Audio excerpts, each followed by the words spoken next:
Madame, Monsieur, bonsoir, bienvenue dans ce journal dont voici les grandes articulations. Le Premier ministre Patrick Achi à Matignon ce vendredi avec son homologue français. Ils n'ont pas manqué de saluer l'excellence des relations entre la France et la Côte d'Ivoire. Jean Castex a réaffirmé l'engagement à accompagner la Côte d'Ivoire sur des grands projets dans les domaines de l'éducation, des infrastructures, notamment le métro d'Abidjan.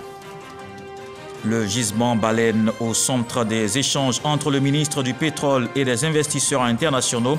Aux États-Unis, Thomas Kamara a rencontré des hommes d'affaires en marge de la conférence mondiale sur l'énergie tenue à Houston. Il a donné des détails sur l'exploitation de cette plateforme pétrolière la plus importante en Côte d'Ivoire. Les coopératives agricoles veulent mettre sur les marchés du vivrier en quantité, en toute saison et à un coût accessible. Du bord-champ à nos assiettes en passant par le transport et l'approvisionnement, ces dames assurent la disponibilité des denrées alimentaires. Non sans braver de nombreuses difficultés, elles s'intéressent aussi à la transformation. Le dossier vide ici à suivre dans ce journal. Et puis à suivre également dans cette édition, une délégation de la CEDEAO est arrivée à Bamako ce vendredi. Le médiateur pour le Mali de l'Organisation économique ouest-africaine Goodluck Jonathan tentera une nouvelle fois de s'entendre avec les autorités de transition sur un chronogramme électoral. Après sa visite de travail aux États-Unis, le Premier ministre est arrivé ce vendredi à Paris, en France. Patrick Achi a rencontré son homologue français Jean Castex. Au cœur des échanges, le renforcement de la coopération entre les deux pays dans la capitale française. On retrouve notre envoyé spécial Alexis Ouedraogo. À Paris ce vendredi, un rendez-vous à Matignon. Le Premier ministre Patrick Achi est reçu par son homologue français Jean Castex. Après avoir conquis le marché américain, il vient renforcer la coopération avec les partenaires européens pour une dynamique soutenue du développement.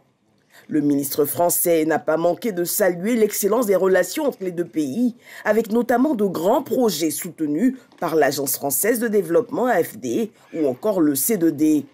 La France, qui réaffirme son engagement aux côtés de la Côte d'Ivoire dans les domaines de l'éducation et des infrastructures, à l'image du métro d'Abidjan. L'occasion pour Patrick Achi, chef du gouvernement ivoirien, de lancer un appel au secteur privé français pour plus d'investissements dans les chaînes de valeur prioritaires de la vision 2030 du président Alassane Ouattara. La France, tout comme les États-Unis, reste un partenaire stratégique de la Côte d'Ivoire. Le gouvernement entend motiver le secteur privé de ces deux pays amis à plus d'intérêt au potentiel économique qu'offre le pays pour accélérer son développement. Expliquer, présenter et mobiliser le monde sur la vision 2030 de la Côte d'Ivoire. Une mission au cœur du déplacement du Premier ministre qui, avant Paris, était à Washington. Le chef du gouvernement était à la Chambre de commerce américaine. Patrick Achi s'est aussi rendu au siège de la Société financière internationale. Il exhorte la SFI à soutenir davantage le secteur privé. Alexis Ouedraogo, Dramé Lamine. Pour cette dernière journée de travail du Premier ministre à Washington, cap sur la Chambre de commerce américaine. Les deux pays décident de s'accorder sur une nouvelle orientation de leur partenariat commercial, augmenter les investissements américains des chaînes de valeur en Côte d'Ivoire et faciliter l'accès au marché américain.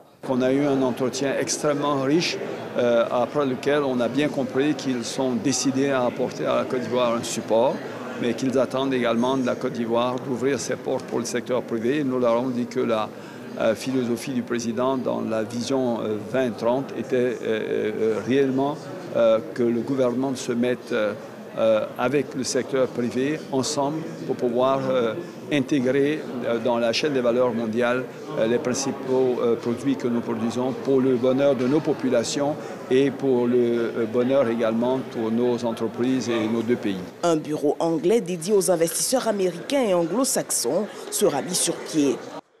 Autre étape clé de cette journée, la rencontre du chef du gouvernement avec la Société financière internationale. Pour Patrick Achi, il faut accompagner le secteur privé dans son rôle de moteur de la croissance. Un plaidoyer, bien entendu. Nous avons, le Premier ministre et moi-même, discuté et nous sommes entendus sur un slogan qui sera désormais le nôtre.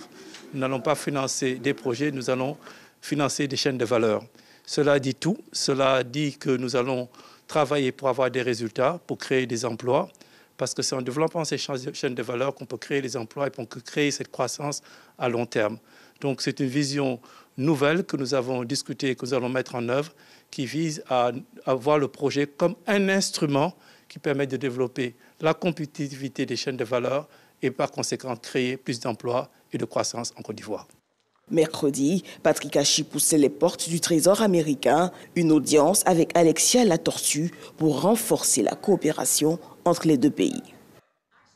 Et là-bas aux États-Unis, il y a cette rencontre sur la condition de la femme en marge de la 66e session. La ministre Nasséréba Touré a eu des rencontres avec des responsables d'institutions, le Fonds des Nations Unies pour la population, l'Organisation internationale de la francophonie et le Conseil municipal de New York.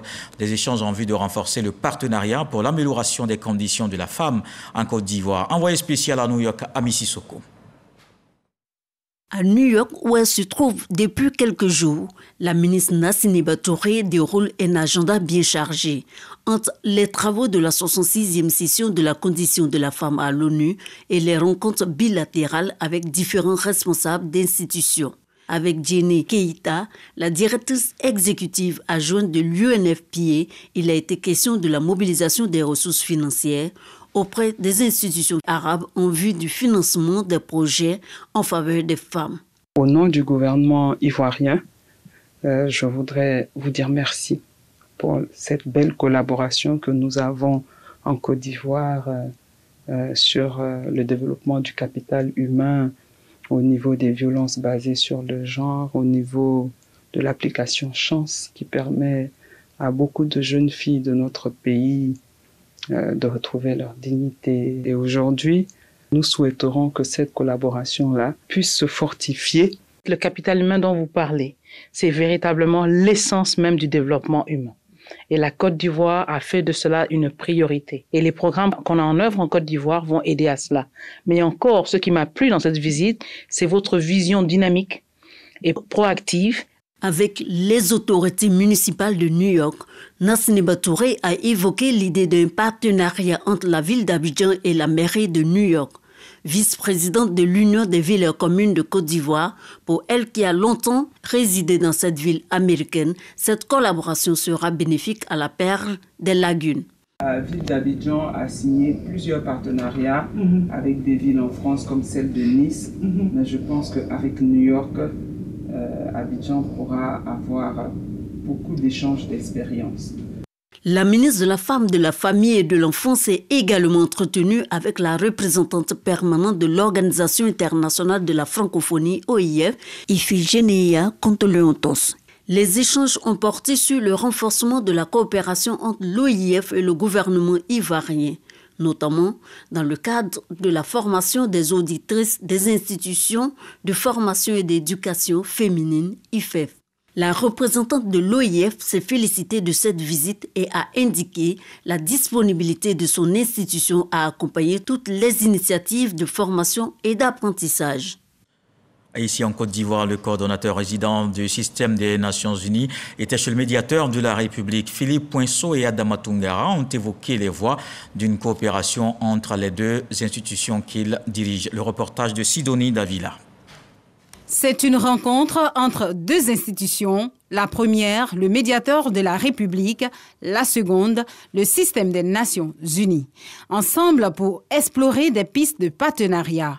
Le système des Nations Unies envisage accompagner le médiateur de la République dans ses actions en faveur de cohésion sociale. Alors aujourd'hui, je pense qu'on a ouvert une réflexion qui permettrait de regarder comment, effectivement, un appui institutionnel, au-delà de l'institution, sur la question de la cohésion sociale, pourrait se mettre en place, que ce soit à un niveau local ou à un niveau central. Je crois que nous avons eu une discussion très, très intéressante, pour ma part, très riche, qui, je pense, va nous, j'espère, nous permettre de renforcer ce partenariat. Cohésion sociale, paix, résolution et prévention des conflits sont des sujets placés en première ligne dans le programme du système des Nations Unies.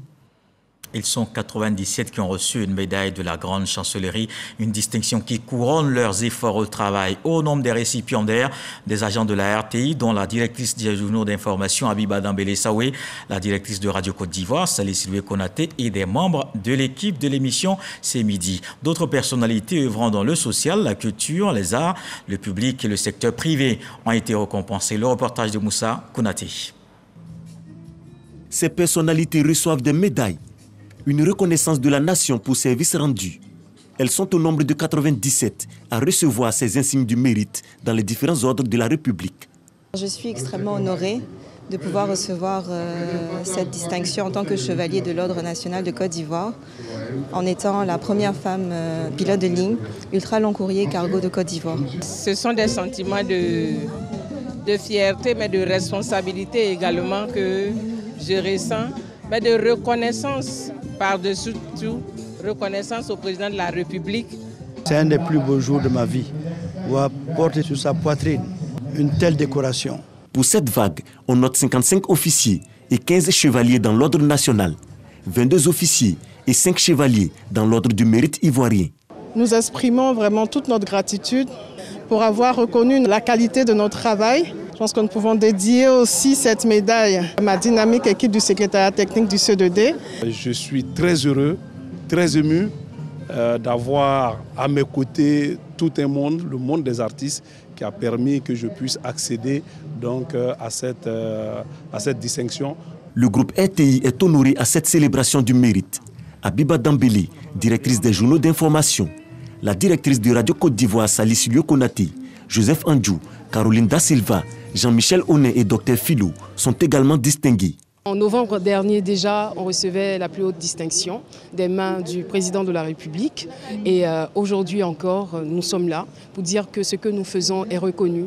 C'est une distinction honorifique, mais qui nous va vraiment droit au cœur et qui nous met un tout petit peu de pression quand même pour mieux faire. Voilà. Merci à la nation qui reconnaît, j'allais dire, les mérites, le travail qui est abattu. Merci à mon patron, le directeur général de la RTI, qui ne cesse de nous encadrer, de nous donner les bonnes orientations à suivre.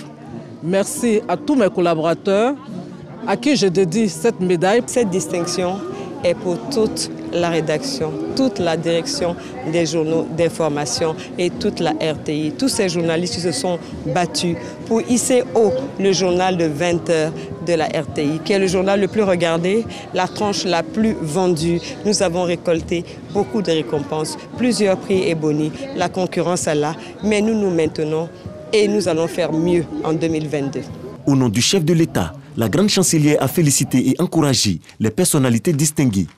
Il y a du mérite lorsque les actions d'une personne ou d'un groupe de personnes ont des conséquences humaines et sociales positives et exemplaires. Le mérite exprime la capacité de l'humanité à résoudre le meilleur par la force du travail, mais aussi par la force de la morale et de l'amour. Henriette Dagri-Diabaté a aussi rendu hommage à l'ensemble des femmes ayant reçu des distinctions ce jour. Et ce sont des récipiendaires évidemment heureux de la distinction reçue. Vous allez les entendre, certains l'appréhendent comme une invitation à renouveler les efforts déjà fournis. On va continuer, c'est ce que maman a dit, que ce n'est pas pour ce qu'on a fait, mais c'est aussi pour ce qu'on va faire dans l'avenir. Aujourd'hui, ça m'inspire et ça me donne un courage. Permettez-moi de dire merci au président de la République. Je dédie cette médaille à tous les Ivoiriens de la diaspora et je vais toujours continuer à servir la culture. On a près de 40 ans de vie professionnelle dans l'administration et cette récompense vient à point nommé. Et également, cette récompense nous appelle à davantage de travail pour notre pays. Je suis très heureux et honoré par cette distinction de l'État de Côte d'Ivoire. Et personnellement, ça nous ramène davantage à donner encore plus. Après plus d'une trentaine d'années, mon pays reconnaît ce que je fais. Je dis merci, c'est une joie. Et en plus, la grande joie, c'est que c'est de mon vivant. C'est important. Aux États-Unis, retour sur la conférence mondiale sur l'énergie qui a pris fin à Houston. Au cours de ce rendez-vous mondial, le ministre des Mines, du Pétrole a rencontré des investisseurs internationaux. Le gisement Baleine était au centre des échanges. Thomas Camara a donné des détails sur l'exploitation de cette plateforme pétrolière la plus importante du pays. Adama Koné revient sur ce que gagne la Côte d'Ivoire. Avec la découverte de taille mondiale du gisement Baleine en août 2021, La Côte d'Ivoire développe toutes ses potentialités d'investissement, aussi bien sur la terre ferme que dans la profondeur de ses eaux. À Houston, dans l'État du Texas, aux États-Unis, le ministre des Mines, du Pétrole et de l'Énergie ne rate aucune occasion de défendre la destination Côte d'Ivoire. Entre conférences, panels et visites, il se lance dans une opération de charme, tout en gardant à l'esprit la sauvegarde de l'intérêt du pays. Thomas Camara lève alors le voile sur le gain de la Côte d'Ivoire dans la clé de répartition du bénéfice des gisements baleines. Ce gisement va apporter des ressources au pays, à la Côte d'Ivoire. Premièrement, le pétrole brut sera commercialisé au plan international et rapportera donc des ressources financières pour le pays. Dans toute activité, il y a un profit qui est dégagé. Et la Côte d'Ivoire bénéficiera de 52,5% du profit qui sera dégagé par cette activité une fois que les coûts sont couverts. Ensuite, il y a du gaz naturel associé. Et ce gaz naturel en Côte d'Ivoire, il est utilisé pour la production de l'électricité. Et on le sait, la Côte d'Ivoire, comme tous nos pays africains, a besoin d'électricité. Quant à l'offre d'électricité, il rassure les opérateurs déjà en activité sur le territoire et ceux qui s'intéresseraient au marché ivoirien. Cette découverte de brut va permettre de renforcer davantage la production d'électricité, donc ça va aider, mais les dispositions étaient déjà prises avant même que le gisement ne rentre en production en 2023. Les dispositions étaient déjà prises pour que, même dès 2022, il n'y ait pas de crise énergétique, de crise d'électricité dans le pays. Nous avons travaillé activement avec le secteur de l'énergie, avec tous les acteurs, pour que ce problème conjoncturel qui s'est produit l'année dernière ne se répète plus. Ici, en réunion avec des homologues en charge de l'énergie, là, en visite dans une société spécialisée ou encore en B2B, le ministre des Mines, du Pétrole et de l'Énergie rassemble tous les éléments d'un puzzle énergétique devant faire de la Côte d'Ivoire le cœur des marchés régionaux de premier rang. Et la Côte d'Ivoire engage aussi la lutte contre la vie chère. Le gouvernement a décidé de plafonner le prix de certaines denrées de grande consommation après une série d'échanges avec les acteurs de la chaîne de commercialisation. Place maintenant au contrôle. Le ministère du Commerce a rencontré ce vendredi tous les directeurs régionaux afin de les mettre en mission à partir de ce lundi. Il leur a demandé de veiller à l'application effective des décisions. Lancine Bakayoko. Après la phase de sensibilisation des différents opérateurs économiques, relativement au respect des prix plafonnés des produits de grande consommation, le gouvernement passe à la traque aux contrevenants dès lundi prochain. Au front, les directeurs régionaux. Nous allons déployer nos équipes sur le terrain à l'effet de nous assurer que les mesures qui ont été prises par le gouvernement ivoirien soient effectivement respectées. Tous ceux qui vont être passibles à ce niveau-là de pratiques spéculatives ou de pratiques illicites au niveau de l'application des prix qui sont homologués seront sanctionnés. Ces directeurs régionaux seront beaucoup plus regardants sur les produits comme le riz, l'huile de palme raffinée, le lait, le sucre, les pâtes alimentaires, la tomate concentrée, la viande de bœuf, les céréales, le blé, des produits pour lesquels la Côte d'Ivoire reste fortement dépendante de l'importation. C'est un message de responsabilité qu'ils ont aujourd'hui envers la nation ivoirienne. Il s'agit pour eux, pendant toute cette période de lutte contre la vie chère, de prendre leur part dans cette lutte et de travailler au quotidien, jour et nuit s'il le faut, pour que les mesures du gouvernement soient appliquées. Le Conseil national de la lutte contre la vie chère prend une part active dans le dispositif anti-augmentation anarchique des prix initié par le gouvernement. Et sur la même question, rendre les produits vivriers disponibles sur les marchés en quantité importante en toute saison et surtout à un coût accessible pour tous les ménages. Cet objectif, les coopératives agricoles travaillent à le réaliser. Dans la région de la Maroë, par exemple, les femmes font de la production du vivrier leur spécialité. Du bord-champ à nos assiettes en passant par le transport et l'approvisionnement des marchés à Abidjan, ces dames assurent la disponibilité des denrées alimentaires non sans braver de nombreuses difficultés. En plus de la vente sur les étals, locales. Les productrices s'intéressent aussi à la transformation afin d'ajouter une plus-value à leurs produits et pouvoir les exporter. Du Borchamp à nos assiettes, le défi des coopératives agricoles, c'est le dossier vide ici de ce soir qu'on va suivre avec Didier Nguessan.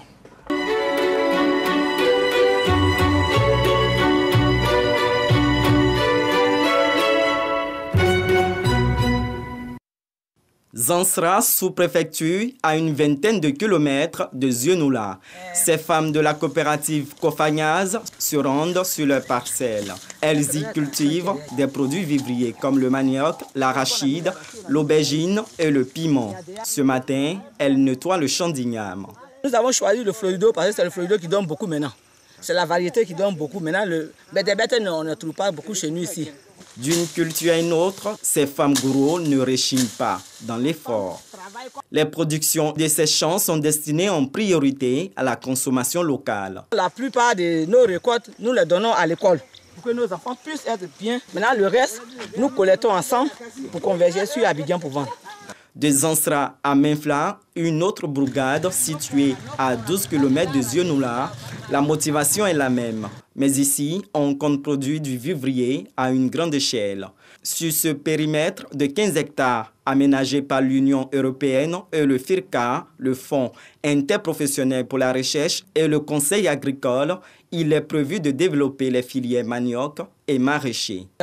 L'Union européenne qui nous accompagne, ils ont demandé à faire seulement que 6 hectares.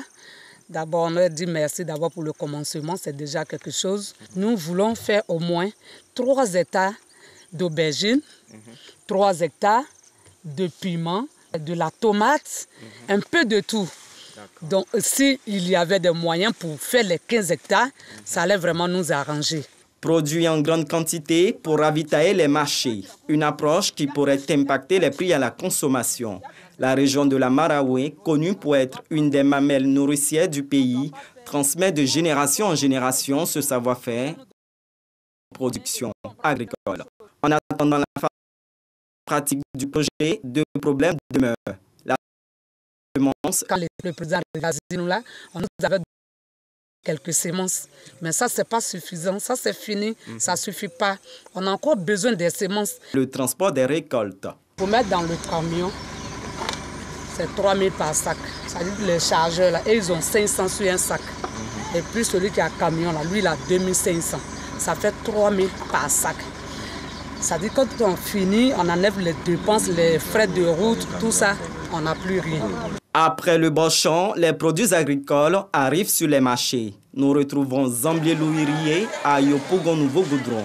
Sur ce marché, environ 2000 femmes revendent le vivrier. Les marchandises déchargées sur place au marché sont encore majorées de plusieurs frais. Quand tu décharges, tu fais le droit de terre, par exemple 500 par sac. T'es payé à qui? Au côté du marché, il y a aussi des gens qui déchargent au niveau du camion, des jeunes qui montent sur le camion pour décharger les sacs. Ces jeunes-là aussi sont payés 500 par sac. Il y en a aussi qui prennent à les déposer là où toi tu as choisi de regrouper tes marchandises. Entre le transport, les frais de déchargement, le droit de terre et la taxe municipale, les prix à l'étal finissent par flamber. Le carton que vous voyez là, quand il n'y en a pas, les femmes prennent ça à 50 000. Hein. C'est ça, non? Le petit tas que vous voyez là, c'est 500 francs. Mais quand on prend place en détail, les gens mettent comme ça à 100 francs. Quand il pleut comme ça, en principe, si on devait avoir 10 sacs de piment dans un champ, désormais, c'est plus le cas. On peut avoir, ça fait produire 5 sacs. Du coup, la production baisse et puis les choses, le prix monte. Pour être beaucoup plus efficace, la plateforme des femmes du secteur du vivrier de Côte d'Ivoire a vu le jour en 2021. Les productrices s'attellent à améliorer la présentation de leurs produits. On travaille au champ, il faut qu'on arrive à transformer pour que nous puissions au moins avoir plein de moyens pour faire au moins les étiquettes, les emballages, pour pouvoir que ce soit bien vu, pour pouvoir bien vendre. La présidente de la plateforme décline les objectifs. On va aider nos femmes à avoir de bonnes semences, à avoir du matériel pour des bonnes pratiques culturelles. Au niveau de la transformation, aider nos femmes à avoir des machines performantes. L'huile qui est faite de manière traditionnelle n'a pas les mêmes normes que les normes que les gens demandent. Tout ça, c'est des choses qu'on doit changer, à corriger. Acquérir des camions pour aller bon champ, pour avoir les produits, pour que les prix diminuent sur le marché. Du bon champ à nos assiettes, les pertes post-culturelles sont importantes. Il faut les réduire et stabiliser l'offre alimentaire. Des pratiques culturelles à la distribution en passant par le transport, la modernisation du secteur du vivrier pourrait non seulement garantir la sécurité alimentaire, mais aussi soulager la bourse des producteurs et des consommateurs. Du bord-champ à nos assiettes, le défi des coopératives agricoles, c'était le dossier vide ici de ce soir. Le ministère de l'Enseignement supérieur et de la Recherche scientifique a lancé le projet d'appui au développement de l'enseignement supérieur. Des contrats de performance également signés entre l'université Nangui-Abrogwa et l'université Haute. Jean-Marc Djadji nous apprend que ce projet financé par la Banque mondiale vise globalement à apporter un soutien au développement du secteur en Côte d'Ivoire. Le ministre Adama Diawara présente les contrats de performance signés par les universités Félix Houphouët-Boigny et Nangui-Abrogwa, un symbole qui marque le lancement du projet d'appui au développement de l'enseignement supérieur, PADES. Cette réforme vise à améliorer la qualité des modules de formation, l'employabilité des diplômés et à renforcer les capacités des établissements. Notre engagement à faire en sorte que ce programme-là puisse atteindre les objectifs qui lui sont assignés. Et cela sera donc fait en étroite collaboration avec l'ensemble des acteurs de notre système. Financé par la Banque mondiale, ce projet est estimé à plus de 17 milliards de francs CFA pour une durée de 5 ans. Aujourd'hui, nous avons assisté à une étape très importante qui est la signature des contrats de performance avec l'université Houphouët-Boigny et Nangui. Qui va permettre aussi à une autonomisation et une responsabilisation de ces universités afin qu'elles prennent en charge et qu'elles soient proches des étudiants dans l'adaptation de ces contenus, de ces formations. Outre les contrats de performance, le PADES accompagnera le ministère de tutelle dans plus de 5 réformes. On veut que nos diplômés qui sortent de notre système soient tout de suite utilisés par le marché de l'emploi. La deuxième chose qui est visée par le PADES, c'est la réforme du BTS. Il va falloir y mettre de l'ordre et grâce au financement du PADES, on va y arriver. 2 établissements sur 7 ont été retenus après restructuration du projet. Plus de 8 milliards de francs CFA ont été alloués aux universités Félix Houphouët-Boigny et Nangui-Abrogwa au travers du projet d'appui au développement de l'enseignement supérieur, PADES. Le réseau routier ivoirien se développe, ce qui améliore évidemment les conditions de vie des populations. Des travaux sont en cours sur l'ensemble du territoire. C'est pour vérifier l'état d'avancement des chantiers et encourager ses collaborateurs sur le terrain que le ministre Amédée Kouakou séjourne au nord de la Côte d'Ivoire. Il était à Kong pour suivre des travaux engagés dans cette localité du Tchologo. Et un mot de la lutte contre la Covid-19, un défi sanitaire à relever. Voyons les chiffres de la pandémie en Côte d'Ivoire ce vendredi.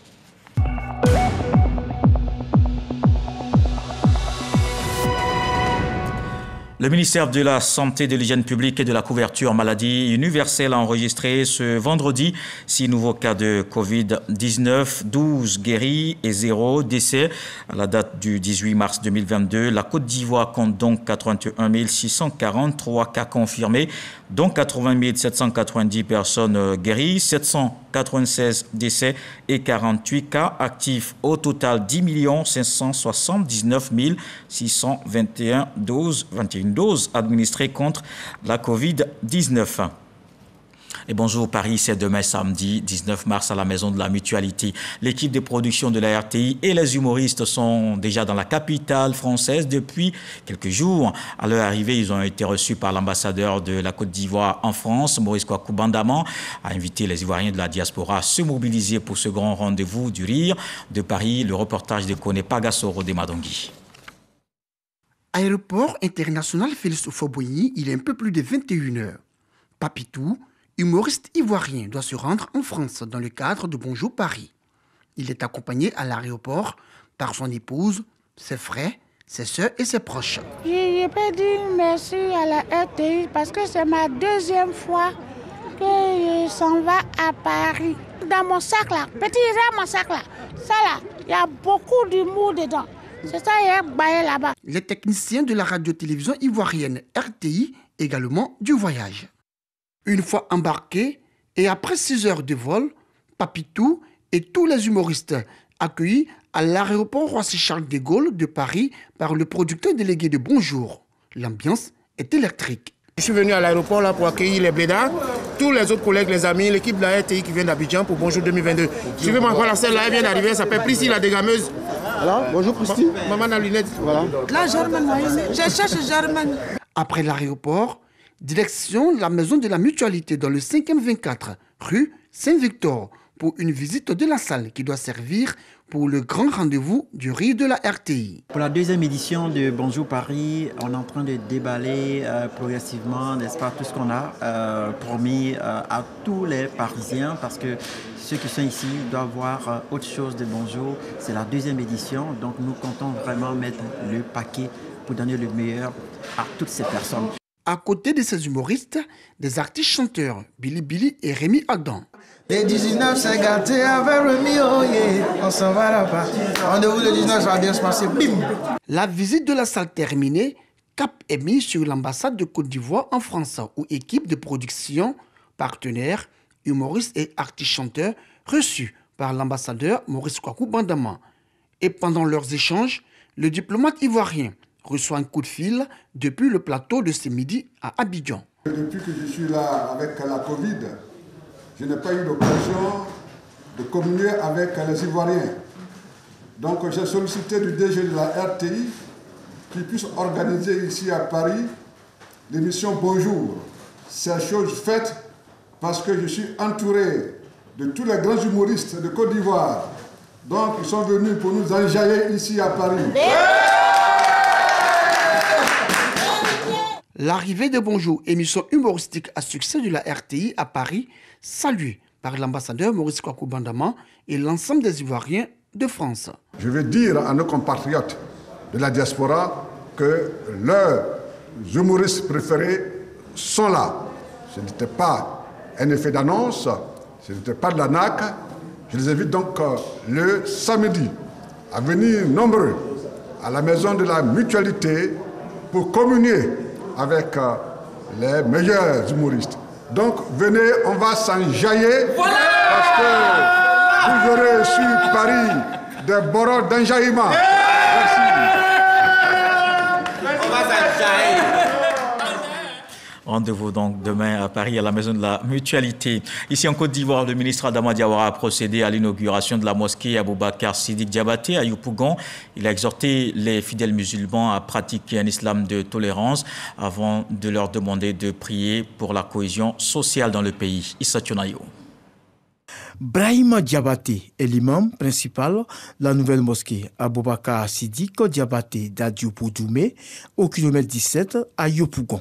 Il a été intronisé ce vendredi à l'occasion de l'inauguration de cet édifice religieux. L'imam Brahima Diabaté a officié sa première prière du vendredi en présence du ministre de l'Enseignement supérieur et de la Recherche scientifique, Adama Diawara, parrain. L'islam, c'est une religion tolérante, c'est une religion de pardon. En tant qu'imam qu'on vient de m'introniser, je ne peux pas être parfait sur tout. Si il me voit que je suis dérapé, je suis un être humain. Il me m'aider à me guider, c'est tout ce que je leur demande. Tolérance, paix et éviter la démesure dans la pratique de la foi en Allah sont les maîtres mots du parrain à l'endroit des fidèles musulmans de cette mosquée. J'ai demandé à nos frères et sœurs musulmans d'être des porteurs de cet islam que nous connaissons en Côte d'Ivoire, un islam pacifique, un islam de paix, qui prône la paix, la cohésion et l'union, la fraternité entre les musulmans et au-delà entre les enfants de notre belle Côte d'Ivoire. Et je leur ai également demandé de tourner résolument le dos à cet islam que nous voyons ailleurs, cet islam qui est tourné vers le fanatisme, l'extrémisme, synonyme d'obscurantisme, de désolation, de mort, de destruction. Et je n'ai aucun doute là-dessus. Parce qu'en Côte d'Ivoire, depuis la nuit des temps, nous connaissons cet islam donc de fraternité, de paix, de cohésion. Le ministre Adama Diawara a appelé la communauté musulmane d'Adjou-Poudoumé à prier pour le président de la République Alassane Ouattara et la paix en Côte d'Ivoire. Dans le reste de l'actualité, une délégation de la CEDEAO est à Bamako depuis ce vendredi. Le médiateur pour le Mali de l'Organisation économique ouest-africaine, Goodluck Jonathan, tentera une nouvelle fois de s'entendre avec les autorités de transition sur un chronogramme électoral. Les scrutins présidentiels et législatifs initialement prévus fin février n'ayant pas été tenus, la CEDEAO souhaite un allongement plus court, 12 mois pour un retour à l'ordre constitutionnel. Rappelons que le Mali vit sous sanctions économiques et financières depuis 2 mois et demi. Voilà qui met un terme à ce journal. Merci de l'avoir suivi. Retour de l'actualité 23h avec Régis Kofi. Demain 20h, retrouvez Marie-Laure Ngoron. Très bon week-end. On se quitte avec ce que dit le sage ce soir. Le venin ne peut jamais donner la nausée à la vipère.